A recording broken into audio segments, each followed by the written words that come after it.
आज हम कक्षा 10 के पहले अध्याय वैदिक गणित के बारे में अध्ययन करेंगे। इसके अंतर्गत हम देख सकते हैं कि इसमें पहला सवाल जो है वो निखिलम विधि द्वारा भाग देने से संबंधित है। तो पहले सवाल में हमें 1245 में 97 का भाग देना है। हमारा इस प्रश्न के अंदर भाजक जो है वो 97 है और इस भाजक के अनुसार इसका आधार 100 हो जाएगा। आधार संख्या 10 या 10 का गुणज जैसे 100, 1000 आदि होते हैं, तो हमें भाजक के अनुसार आधार तय करना है। तो इस आधार में 2 शून्य है। इस आधार में 2 शून्य होने के कारण जो अपना भाज्य है, भाज्य के पीछे के 2 अंक यानी ये जो 45 है वो तीसरे खंड में आएंगे। आधार में जितने शून्य होंगे उतने ही अंक तीसरे खंड में लिखे जाएंगे। बाकी ये जो आगे के 12 हैं वो मध्य खंड में आ जाएंगे। तो ये पूरा हो गया 1245।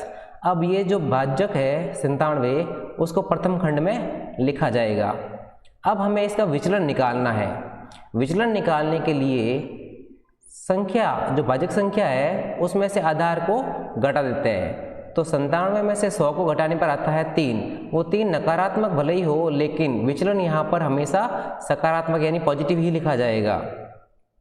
तो अब हम भाग देना शुरू करते हैं। भाग विधि में क्या होगा, सबसे पहले जो ये हमारा 1 है इसको हम ऐसे कैसे नीचे लिख देंगे और इस 1 का गुणा इस विचलन यानी 0,3 से किया जाएगा। जब 1 को इस 0,3 से गुणा किया जाएगा तो हमारा उत्तर आएगा 0,3।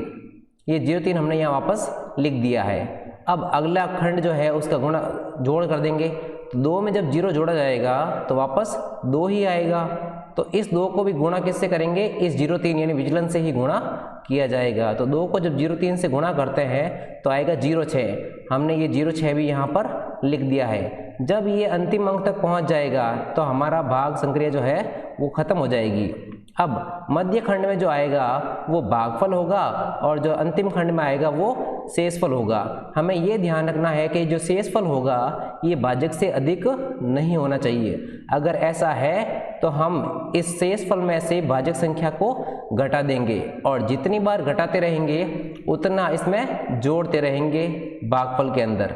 अगर मान लो हमें 97 एक बार घटाने पर भागफल जो है तो शेषफल जो है वो भाजक से कम प्राप्त हो गया तो हम इस 12 में 1 जोड़ देंगे यानी ये 13 हो जाता। तो इस प्रकार हमारा निखिलम विधि द्वारा भाग देने का कार्य हो जाएगा। अब हमारा अगला जो बिंदु है वो है सूत्र निखिलम द्वारा वर्ग ज्ञात करना। सूत्र निखिलम द्वारा वर्ग ज्ञात करने के लिए आधार और उपाधार विधियों का उपयोग किया जाता है। अगर कोई संख्या आधार के आसपास ही है यानी कि 10 के आसपास, 100 के आसपास या 1000 के आसपास तो आधार विधि का उपयोग करेंगे। और अगर वो संख्या आधार के आसपास नहीं है, उनके गुणांकों के आधार के आसपास है तो हमें उपाधार विधि का उपयोग करना पड़ेगा। जैसे यहाँ पे हमें सवाल दिया हुआ है 103 का वर्ग। अब 103 100 के आसपास ही है यानी आधार के आसपास है तो हमें आधार विधि का उपयोग करना है। और आधार विधि में किसी संख्या का वर्ग करने का सूत्र होता है संख्या प्लस विचलन और दूसरे खंड के अंदर विचलन का वर्ग करना है। तो हमारी संख्या है 103। तो सबसे पहले हम संख्या लिख देंगे, संख्या हो गई 103। संख्या के बाद लिखना है विचलन। तो विचलन निकालने के लिए इस संख्या में से हम आधार को घटा देंगे। तो 103 में से जब 100 को घटाया जाएगा तो आएगा 0,3, तो वो इसमें जुड़ जाएगा। तो संख्या में विचलन जोड़ दिया गया है। ये हमारा पहला खंड पूरा हो गया। दूसरे खंड के अंदर इस विचलन का वर्ग करना है यानी 0,3 का वर्ग जो हो जाएगा 0,9 यानी 103 में 3 जोड़ दिया तो 106 हो गया और 0,3 का वर्ग हो गया 0,9। जब इस पूरी संख्या को एक साथ लिखेंगे तो हमें 103 का वर्ग प्राप्त हो जाएगा।